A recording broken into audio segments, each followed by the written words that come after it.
Hello मेरे प्यारे बच्चों, जैसा कि आपको पता है कि हम पूरी केमिस्ट्री का 12th क्लास का एक एक लेक्चर कंप्लीट करके आपके बोर्ड्स की प्रिपरेशन कराने के लिए पूरे बाध्य हैं। जो मैंने आपसे प्रॉमिस किया था उसका ये सॉल्यूशन का सेकंड पार्ट होगा। क्या होगा? सेकंड पार्ट होगा, जिसमें हम कुछ टॉपिक्स को कवर करेंगे। इससे पहले पार्ट 1 मैंने चैनल पे डाल दिया था, जिस बच्चे नहीं देखा जाके वो चैनल पे देख लीजिएगा। ठीक है बेटा, तो आइए हम देखते हैं कंप्लीट चैप्टर। ये कंप्लीट में इसकी स्पेलिंग गलत हो गई है, कोई बात नहीं, ठीक है। कंप्लीट चैप्टर केमिस्ट्री सॉल्यूशंस का पार्ट 2, ठीक है, दिमाग में सीधे उतरेगा, कोई टेंशन वाली बात नहीं है। ठीक है, आज क्या क्या पढ़ेंगे उसको देख लेते हैं पहले। ठीक है, आज सबसे पहले हम इसके अंदर कवर करेंगे, नाम है इसका रॉल्स लॉ। क्या नाम है? Rawls law. रॉल्स लॉ पढ़ने से पहले आप लोगों को दो चीजें पता होनी चाहिए कंपोनेंट्स के बारे में। दो तरीके के कंपोनेंट्स होते हैं, एक होता है वॉलेटाइल कंपोनेंट, एक होता है आपका नॉन वॉलेटाइल कंपोनेंट। ठीक है, volatile and non volatile component होते हैं। ओके, हम लिखना स्टार्ट कर देते हैं। फर्स्ट ऑफ ऑल हमारे पास अगर हमें पढ़ना है रॉल्स लॉ तो हमें किसका ज्ञान होना चाहिए? पहले टाइप्स ऑफ कंपोनेंट्स का। टाइप्स ऑफ कंपोनेंट्स का, types of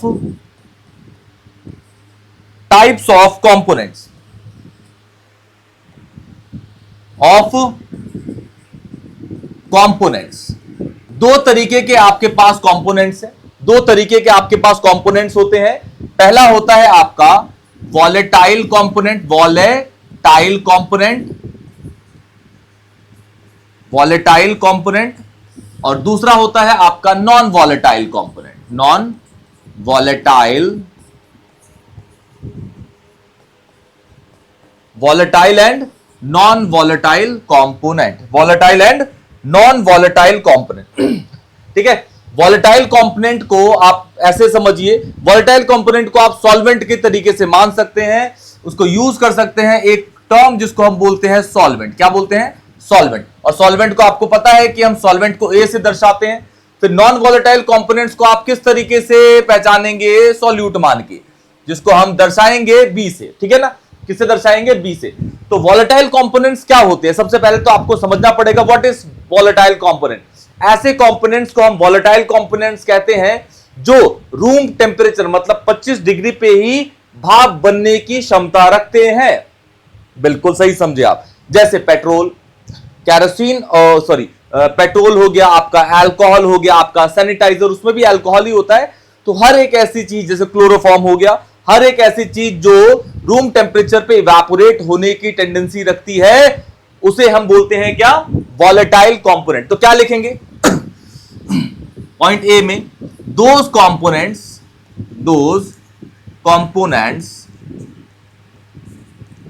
which has a tendency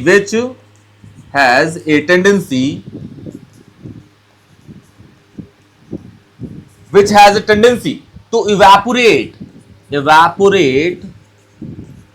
at room temperature। जो रूम टेम्परेचर पे क्या होके, जो रूम टेम्परेचर पे इवेपोरेट होने की टेंडेंसी रखता है, उसको हम वॉलेटाइल कंपोनेंट्स कहते हैं। अब बोलेंगे सर इसके एग्जांपल बताइए, तो एग्जांपल बताते हैं बाबू, क्यों नहीं बताएंगे? सुनिए जरा, सुनिए। सबसे पहला एग्जांपल हो गया आप लोगों का क्या? क्लोरोफॉर्म। क्लोरोफॉर्म का फॉर्मूला पता है ना?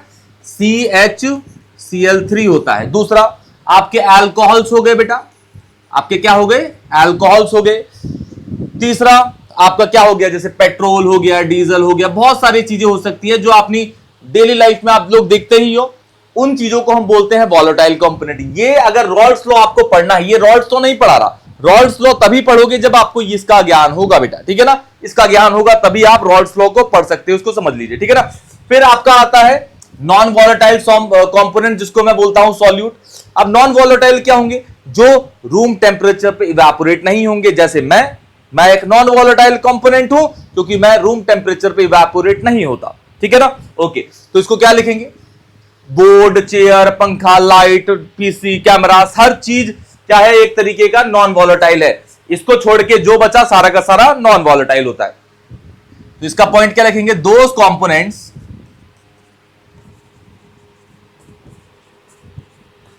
which has a tendency to evaporate at room temperature, उसे क्या बोलते हैं? Non volatile components. एग्जाम्पल तो बहुत सारे हो सकते हैं, ठीक है, बहुत सारे, जैसे चेयर हो गया, लेकिन हम केमिकल्स के बारे में पढ़ेंगे तो केमिकल्स की बात करते हैं। जैसे इसको छोड़ के इसको भी ले लेंगे तो कोई परेशानी नहीं। NaCl हो गया, नमक हो गया, शुगर हो गया, ठीक है, कितनी सारी चीजें हैं, NaOH हो गया, ये सारी की सारी चीजें क्या है? आपकी नॉन वॉलेटाइल कंपोनेंट्स, ठीक है। अच्छा, एक चीज को याद रखिएगा, वॉलेटाइल कंपोनेंट एक तरीके का सॉल्वेंट है, और सॉल्वेंट में एक ऐसा सॉल्वेंट है जो वॉलेटाइल नहीं है, लेकिन वो सॉल्वेंट रहता है, लेकिन वो रूम टेम्परेचर पे इवेपोरेट नहीं होता। एक आंख बंद करके सॉल्वेंट लिया जाए तो उसको क्या बोलते हैं? उसको बोलते हैं हम, सॉल्वेंट का नाम क्या है? H2O। पानी हमेशा वो 100 डिग्री पे, मतलब रूम टेम्परेचर पे उबलेगा नहीं, 100 डिग्री पे उबलता है, लेकिन फिर भी हम उसको वॉलेटाइल कंपोनेंट्स की कैटेगरी में रखते हैं। वॉलेटाइल कंपोनेंट्स की कैटेगरी में उसको हम क्या करते हैं? रखते हैं। वॉलेटाइल कंपोनेंट्स की कैटेगरी में हम उसको रखते हैं, ठीक है ना। तो ये था आपका टाइप्स ऑफ कंपोनेंट। अब हम स्टार्ट करते हैं रॉल्स लॉ। क्या स्टार्ट करते हैं? Rawls law. ध्यान से देखिएगा, रॉल्स लॉ, ठीक है। रॉल्स लॉ, ध्यान से देखिएगा बेटा।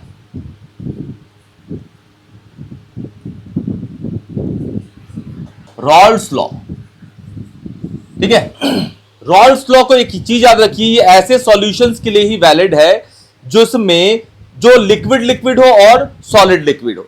ये लिक्विड गैस के लिए वैलिड नहीं होता। बस दो ही तरीके के सॉल्यूशन इस पे अपनाए जाते हैं, ठीक है। कौन कौन से सॉल्यूशन है इसको समझ लीजिए। ये liquid liquid solution, liquid plus liquid solutions के लिए होता है, एंड लिक्विड प्लस सॉलिड के लिए होता है। लिक्विड प्लस सॉलिड के लिए होता है, लिक्विड प्लस सॉलिड के लिए। किस किस के लिए? एक ऐसे लिक्विड लिक्विड सॉल्यूशन के लिए, एक लिक्विड प्लस सॉलिड सॉल्यूशंस के लिए ही ये क्या है? वैलिड होता है। याद रखिएगा, इन्हीं दोनों तरीके के सॉल्यूशंस के लिए वैलिड है कौन? रॉल्स लॉ, ठीक है। इजी है टॉपिक, ध्यान समझिए, क्योंकि इसके बाद एक और लॉ आपको पढ़ना है, उसका नाम है हेनरी लॉ, और वो इसी पे बेस्ड है, इसी पे बेस्ड होता है। रॉल्स लॉ लिक्विड लिक्विड के लिए, लिक्विड सॉलिड्स के लिए होता है, और जो गैस और हेनरी लॉ आता है वो किसके लिए होता है? आपका लिक्विड और गैस सॉल्यूशंस के लिए वैलिड होता है। Liquid and gas solution, liquid liquid solution, liquid solid solution, ठीक है ना। ओके, चलिए। अब कहता क्या है, पहले समझिए कि what is Rawls law. What is Rawls law, इसको समझिए, पहले आराम से समझिएगा, बहुत इजी है, ठीक है। तरीका आसान होगा, बहुत इजी, ठीक है। कंपोनेंट्स आप लोग पढ़ चुके हैं, ठीक है। मैं कहता हूं कि भाई मेरे पास ये एक बीकर है, और दूसरे में एक और, मतलब एक और बीकर, दो बीकर ले लिया मैंने, ठीक है। इसके अंदर मैंने कंपोनेंट ए ले लिया है। कंपोनेंट ए होगा तो कंपोनेंट ए के साथ ए कंपोनेंट का फोर्स ऑफ अट्रैक्शन होगा। इसके अंदर मैंने कंपोनेंट बी ले लिया, ठीक है, जिसमें कंपोनेंट बी का बी कंपोनेंट के साथ फोर्स ऑफ अट्रैक्शन होगा। इसमें ए है, मतलब ये प्योर ए है, ये बी है, मतलब ये प्योर बी है, ठीक है ना। This is pure. क्या है बेटा? ये प्योर है। ये भी क्या है बेटा? प्योर है। क्या है? प्योर, ठीक है, ओके, ठीक है। क्या ये प्योर है? क्या है? ये प्योर है। अब समझिएगा ध्यान से, ठीक है ना। अच्छा, अब मैं अगर इसको हीट करूंगा, अभी मैं इसको जब हीट करूंगा, जब मैं इसको हीट, अभी ये सॉल्यूशन नहीं है, ये प्योर है। अब मैं ए ले रहा हूं तो सॉल्वेंट ले लेता हूं, इसको मान लेता हूं सॉल्यूट, इसको वॉलेटाइल कंपोनेंट मान लेता हूं, इसको नॉन वॉलेटाइल, क्योंकि सॉल्वेंट्स आर आपके volatile components and non volatile components are आपके सॉल्यूट, ठीक है। ओके, तो मैं इसको प्योर मान लेता हूं और इसको सॉल्वेंट मान लेता हूं। आप ले सकते हैं, कोई परेशानी नहीं, ठीक है ना। चलिए, अब मैं जब इसको हीट करूंगा, जब मैं इसको क्या करूंगा, नीचे से हीट करूंगा, अब इसको मानिएगा, तो ये इसमें से कुछ भाप निकलेगा, इसमें से भी कुछ भाप निकलेगा, ठीक है। इसमें से भी कुछ क्या निकलेगा? भाप निकलेगा। इवेपोरेट होगा, मतलब भाप, मतलब ऐसा नहीं कि पानी का ही होगा, भाप होगा, मतलब वेपराइज होगा। ये बिल्कुल सही है। अब वेपराइज होगा तो इसका एक वेपर प्रेशर होगा। अब ए कंपोनेंट के लिए बोल देता हूं मैं, वो होगा PA0। क्या होगा? PA0। सेम इसको भी मैं क्या करूंगा? हीट करूंगा। समझते रहिएगा, ठीक है। अभी दोनों अलग अलग हैं, दोनों को मिलाया नहीं है मैंने, ठीक है, अलग अलग हैं। ये प्योर बी है, इसको मैं हीट करूंगा तो इसमें से भी कुछ भाप निकलेगा। वो कौन से कंपोनेंट का निकलेगा? बी का निकलेगा, तो इसको बोलूंगा PB0। क्या बोलूंगा? PB0। P for pressure, A for A के लिए, और नॉट मतलब है ये प्योर के लिए। नॉट मतलब किसका है? प्योर के लिए। P for pressure, B for B component के लिए, नॉट मतलब किसके लिए है? ये प्योर के लिए। किसके लिए? प्योर के लिए। अब दोनों को मिला दीजिए। अब दोनों को जब आप मिला देंगे बेटा, A प्लस B कर देंगे, तो अब ये प्योर नहीं रहा। अब ये क्या बन चुका है? ये आपका बन चुका है सॉल्यूशन। क्या बन चुका है? एक सॉल्यूशन। ठीक है, पहले यहां पे A का A के साथ फोर्स ऑफ अट्रैक्शन था, यहां B का B के साथ था, लेकिन अब किसके साथ है? A और B का फोर्स ऑफ अट्रैक्शन है। किसका है? A और B का फोर्स ऑफ अट्रैक्शन, क्योंकि A और B को मिला दिया मैंने, तो वो सॉल्यूशन बन गया है। अब जब मैं इसको हीट करूंगा, क्या करूंगा? जब मैं इसको हीट करूंगा तो A का पार्टिकल इवेपोरेट होगा, B का पार्टिकल भी इवेपोरेट होगा, मान लेते हैं। ठीक है, लेकिन जब A का पार्टिकल इवेपोरेट होगा या वेपराइज होगा, तो इसका जो वेपर प्रेशर होगा वो अब होगा PA। क्या होगा? PA, क्योंकि ये वो फोर्स ऑफ अट्रैक्शन नहीं है जो यहां पे A के बीच में फोर्स ऑफ अट्रैक्शन थी। तो यहां पे वेपर प्रेशर जो होगा वो अलग होगा, यहां पे A के साथ जो वेपर निकलेगा उसका वेपर प्रेशर अलग होगा, क्योंकि A और B के बीच में जो फोर्स ऑफ अट्रैक्शन है वो A और A के बीच वाला नहीं है। A और B के बीच में जो फोर्स ऑफ अट्रैक्शन है वो A और B के बीच में नहीं है। तो B का भी जब निकलेगा तो वो होगा आपका PB ओनली। क्या होगा? PB होगा। क्या होगा? PB। क्लियर है? ठीक है, ये प्योर के लिए है, ये प्योर के लिए। अब इन दोनों को मिला दिया गया तो A जो है वो B के साथ है, तो इसका वेपर प्रेशर PA होगा, PA नॉट नहीं होगा, इसका PB होगा, PB नॉट नहीं होगा। ठीक है, अब पूरे सॉल्यूशन का अगर मैं बोलूं P सॉल्यूशन, मतलब पूरे सॉल्यूशन का वेपर प्रेशर देखा जाए तो PA प्लस क्या होगा? PB होगा। हाँ या ना? PA प्लस PB होगा पूरे सॉल्यूशन का, या फिर आप इसको P टोटल भी कह सकते हो। इसको क्या कह सकते हो? P टोटल भी कह सकते हो, P टोटल भी कह सकते हो, मतलब पूरे सॉल्यूशन का। ठीक है, अब रॉल्स लॉ क्या कहता है? रॉल्स लॉ अलग अलग दोनों कंपोनेंट्स के लिए कहता है। ठीक है, समझिएगा ध्यान से। अब रॉल्स लॉ कहता है, according to the Raoult's law, according to the Raoult's law, Raoult's law, according to the Raoult's law. ठीक है, कि पहले कंपोनेंट ए के लिए लेते हैं, कंपोनेंट ए के लिए, कंपोनेंट ए के लिए क्या कहता है Rawls law? Partial vapour pressure, partial vapour pressure of a component is directly proportional to the mole fraction of that component।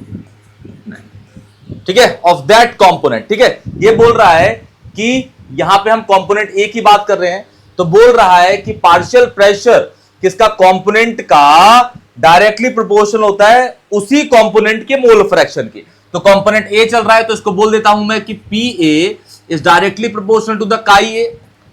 ठीक है, मतलब partial vapour pressure is directly proportional to the mole fraction of A, दोनों A के। अब proportionality हटाते हैं हम, तो यहां पे आपका एक कांस्टेंट लगता है जो कि प्योर वेपर प्रेशर होता है उसी कंपोनेंट का, जो कि प्योर वेपर प्रेशर होता है उसी कंपोनेंट का।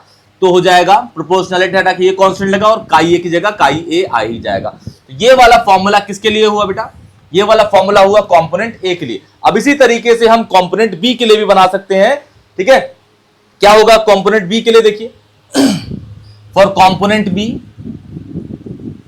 कंपोनेंट बी कंपोनेंट के लिए। ठीक है, बी कंपोनेंट के लिए तो क्या क्या रखा है?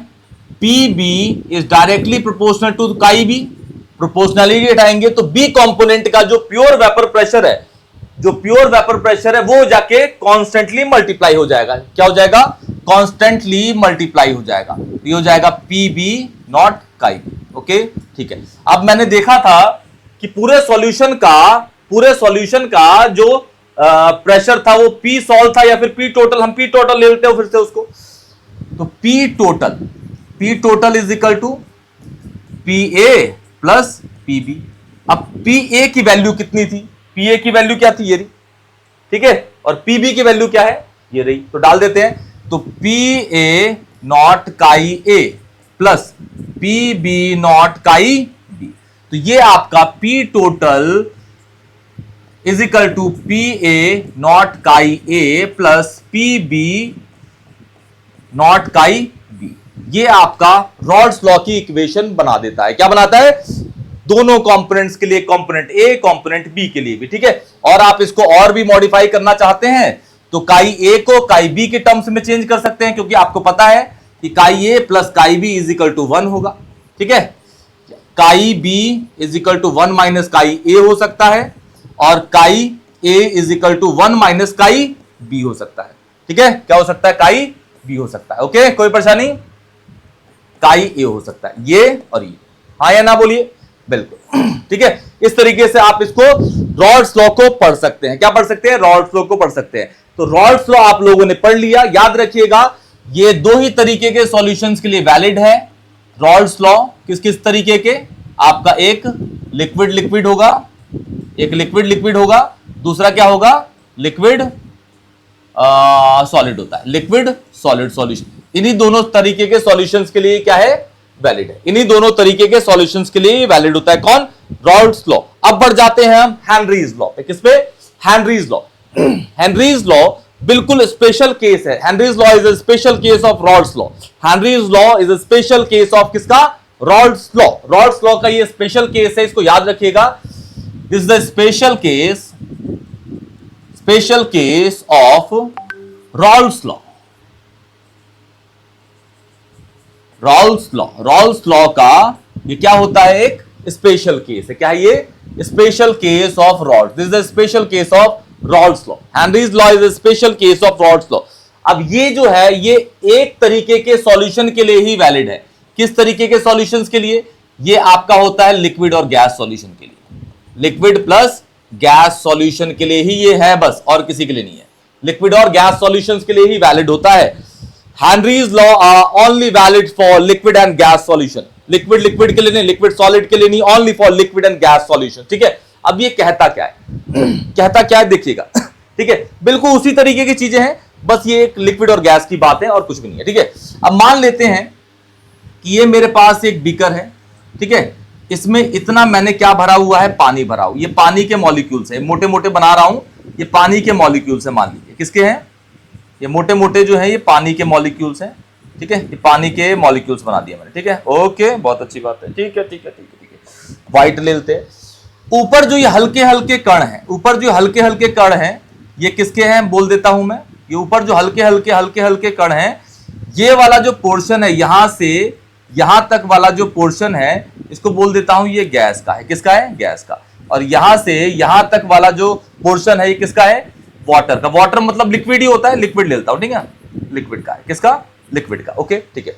ऊपर जब ये बिल्कुल नॉर्मल आराम से लगा हुआ है, बिल्कुल ऐसी पोर्शन में लगा हुआ है, तो ऊपर से इस पे जो प्रेशर लग रहा होगा वो लग रहा होगा 1 atm, क्योंकि एटमॉस्फेयर जो खुद अप्लाई करता है वो 1 atm ही होता है। अब 1 atm है तो गैस ऊपर है, लिक्विड आपका पानी नीचे है। क्या गैस ऐसा लग रहा है कि आपका पानी के अंदर मिल रहा है? नहीं मिलता, नहीं मिलता, बिल्कुल नहीं मिलता। लेकिन अगर मैं क्या करूं, यहां का प्रेशर क्या कर दूं, ऊपर का जो ऊपर से लगने वाला प्रेशर है उसको क्या कर दूं मैं? इंक्रीज कर दूं। ऊपर कितना लग रहा है? जो एटमॉस्फेयर लगाता है वो 1 atm ही है। मैं अपनी साइड से और प्रेशर को बढ़ा देता हूं। क्या करता हूं? इसकी और ऊपर से मैं अपनी साइड से प्रेशर बढ़ा देता हूं। पहले 1 atm था, 4 atm और बढ़ा देता हूं, टोटल हो जाएगा 5 atm। तो भी ये क्या गैस ऊपर ही रहेगा, लिक्विड नीचे रहेगा? तो देखते हैं। ऐसा नहीं होगा। आप समझ गए मैं क्या बोलना चाहता हूं, ठीक है। अभी जो है ये अलग है और ये अलग है। क्या आपको लग रहा है कि सॉल्यूशन बन रहा है? नहीं, यहां पे तो सॉल्यूशन है ही नहीं, क्योंकि गैस अलग है, लिक्विड अलग है, दोनों मिले ही नहीं। मिलने के बाद ही तो सॉल्यूशन बनता है। लेकिन लिक्विड अलग है, गैस अलग है, तो सॉल्यूशन कैसे बनेगा? नहीं बनेगा। कब? जब ये वाला प्रेशर है। लेकिन अब मैंने कितना, पहले 1 atm था, अब मैंने यहां पे जो प्रेशर बढ़ा दिया वो 5 atm कर दिया। 5 atm, 4 atm को और बढ़ा दिया। क्या कर दिया? बढ़ा दिया, प्रेशर इंक्रीज कर दिया। तो आप समझ गए कि गैस के मॉलिक्यूल दबेंगे और लिक्विड में जाके घुल जाएंगे। क्या कर जाएंगे? घुल जाएंगे। तो ये आपको कुछ ऐसा दिखेगा, आप ये कुछ इस तरीके से दिखेगा। ये वाले जो बना रहा हूं ये गैस के मॉलिक्यूल्स हैं, ठीक है। किसके? गैस के मॉलिक्यूल्स हैं। और ये वाले जो बना रहा हूं ये किसके हैं? ये किसके हैं? ये किसके हो गए? अब ये पानी के मॉलिक्यूल्स हो गए। क्या हो गए? पानी के मॉलिक्यूल्स। तो जैसे ही आपने देखा कि प्रेशर बढ़ाया, ऊपर का प्रेशर, ऊपर का दबाव बढ़ाया, तो गैस के मॉलिक्यूल लिक्विड में घुल गए। ठीक है, तो ये बताता है कि यहां तो सॉल्यूशन नहीं बन रहा था कि ये अलग है, ये अलग है। ठीक है, लेकिन यहां पे देखिए अब सॉल्यूशन बन चुका है। अब सॉल्यूशन बना है तो मोल फ्रैक्शन भी आएगा, हाँ या ना? मोल फ्रैक्शन भी आएगा। आप सोच सकते हैं कि इस पूरे सॉल्यूशन का मोल फ्रैक्शन होगा ही नहीं, कि बस सॉल्यूशन ही नहीं है। सॉल्यूशन का मोल फ्रैक्शन होता है जब दोनों मिलते हैं, तभी तो उसका एक हिस्सा होता है, एक हिस्सा किसी और का, दूसरा हिस्सा किसी और का, जिन चीजों को मिलाया गया है। ठीक है, लेकिन यहां पे मिला ही नहीं है तो फ्रैक्शन क्या होगा? फ्रैक्शन होगा यहां, क्योंकि यहां पे दोनों चीजें अब मिल चुकी हैं। कैसे? प्रेशर बढ़ा के। क्या करके? प्रेशर बढ़ा के। This is called Henry's law. ये बोलता है इसकी दो स्टेटमेंट्स है इसको याद रखिएगा। ठीक है, पहला कि अगर आप गैस पे प्रेशर बढ़ाते हैं तो गैस की सॉल्युबिलिटी लिक्विड के अंदर बढ़ जाती है। बिल्कुल सही बोल रहा है। ठीक है, गैस पे अगर प्रेशर बढ़ाया गया, ऊपर गैस ही था, गैस पे अगर प्रेशर बढ़ाया गया तो गैस जो है वो ज्यादा घुलनशील होता है लिक्विड के अंदर। This is according to the Henry's law, which is the special case of what? Raoult's law. Which is the special case of Raoult's law. ठीक है ना? तो इसकी स्टेटमेंट्स देखिए अब। ठीक है, पहली स्टेटमेंट इसकी क्या है? स्टेटमेंट 1, हेनरीज लॉ की स्टेटमेंट 1 क्या कहता है? हेनरीज लॉ कहता क्या है? इसको देखिएगा ध्यान से। ठीक है, कहता है partial pressure of a gas is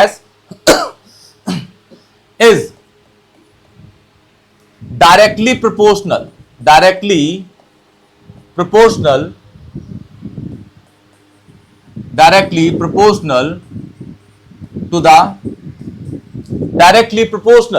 partial pressure of a gas is directly proportional to the solubility of a gas in किसके अंदर? in liquid. Solubility of a gas in liquid. इसकी दूसरी स्टेटमेंट क्या है, जिसपे एक फॉर्मूला भी बन जाता है। ठीक है, ये कहता है partial pressure of a gas is directly proportional to the partial pressure of a gas is directly proportional to the mole fraction of a gas. Mole fraction of a gas.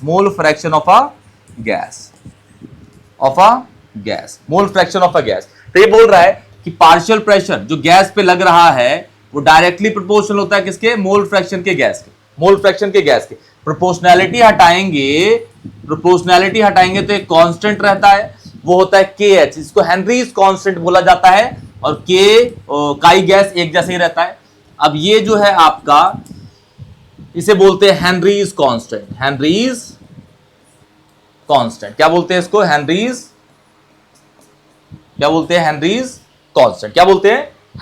Constant. This is called Henrys constant. Okay, ठीक है। हर solution के लिए KH value different for different solvents. ठीक है, KH value different for different solutions.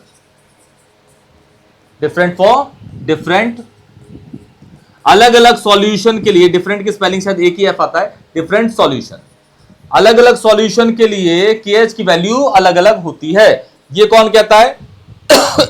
ये कहता है Henrys. कौन कहता है? Henry's law. Clear? Henry's law. तो यहां आपने रॉल्स लॉ और हेनरीज लॉ पढ़ा बेटे। ठीक है, कोई परेशानी नहीं? ओके, बहुत अच्छी बात है। चलिए आगे बढ़ जाते हैं। अब यहां पे हम मूव कर जाते हैं। दो तरीके के आपके ना सॉल्यूशंस होते हैं। ठीक है, एक होता है आइडियल, एक होता है नॉन आइडियल। हेट्रोजीनियस, होमोजीनियस पढ़ पढ़ के आप लोग पक गए होंगे। ठीक है, ideal and non ideal solutions पढ़ लीजिए, इंपॉर्टेंट रहेगा। ठीक है, डिफरेंस पूछा जाता है कितने नंबर का? 2 नंबर का। 2 नंबर का पूछा जाता है, 2 मार्क्स का क्वेश्चन आता है। ठीक है, तो पहले समझ लीजिए 2 तरीके के सॉल्यूशन है।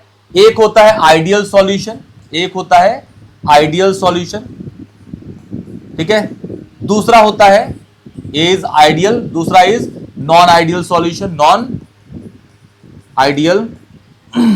Ideal solution. अब नॉन आइडियल सॉल्यूशन में 2 होते हैं, पहला और दूसरा।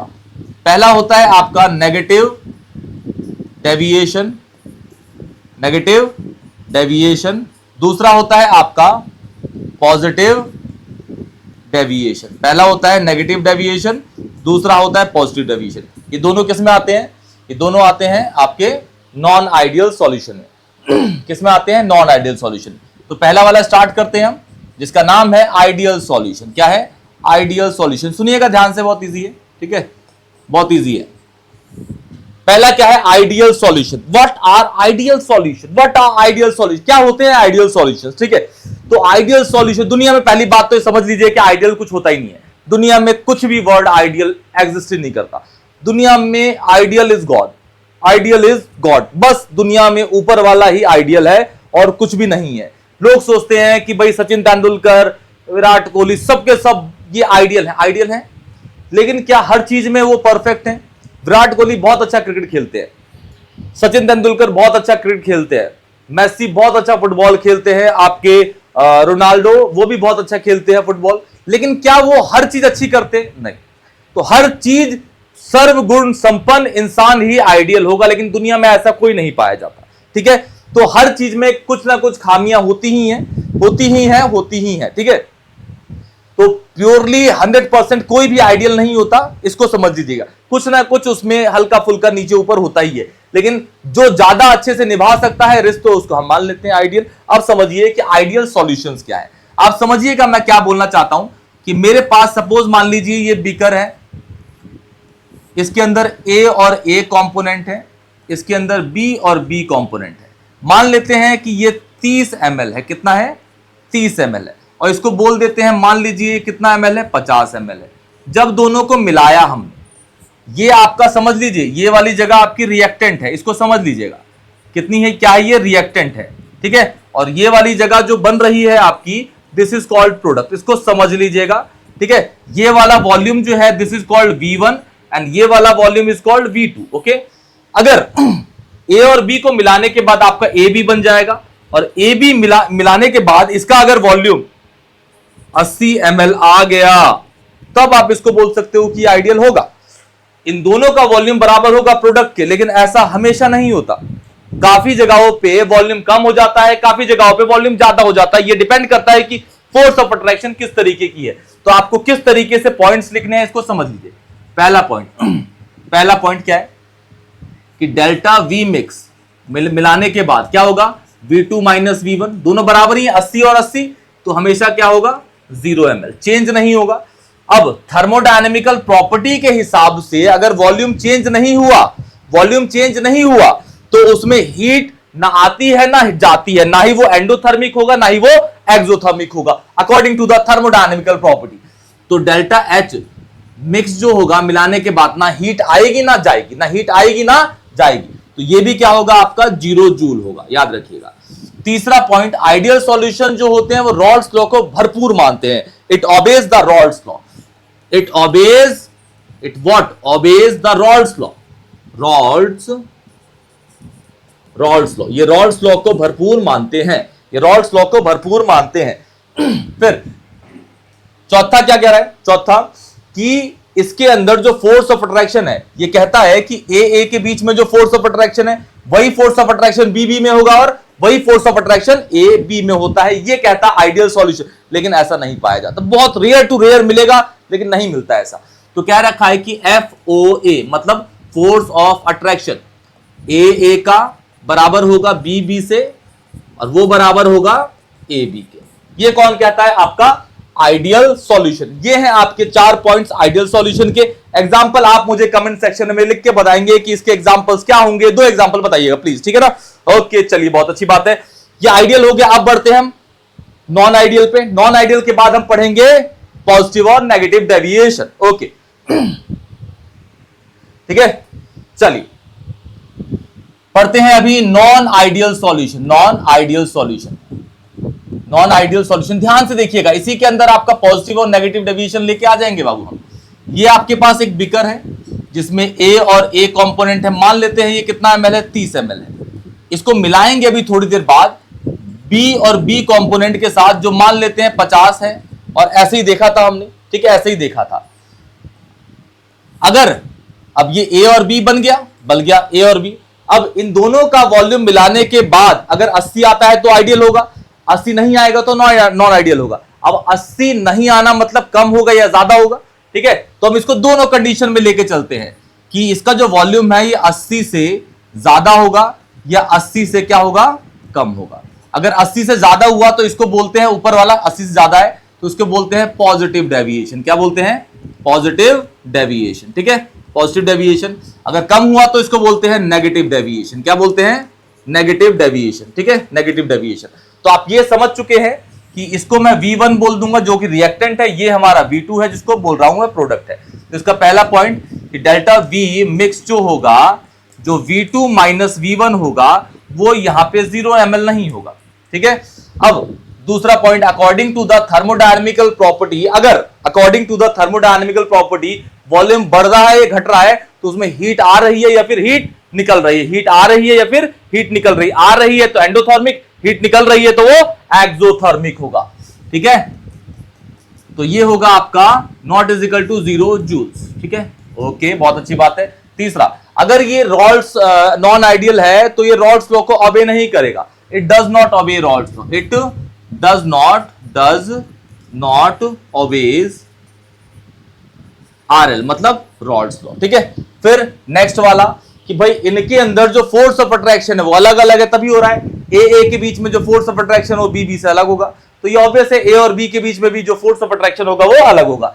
तो फोर्स ऑफ अट्रैक्शन ए और ए में बराबर नहीं है किसके, बी से, और वो भी बराबर नहीं है किसके, ए बी के। ये कौन कह रहा है, आपका नॉन आइडियल। ये 4 पॉइंट्स भी इसके आप याद रखिएगा।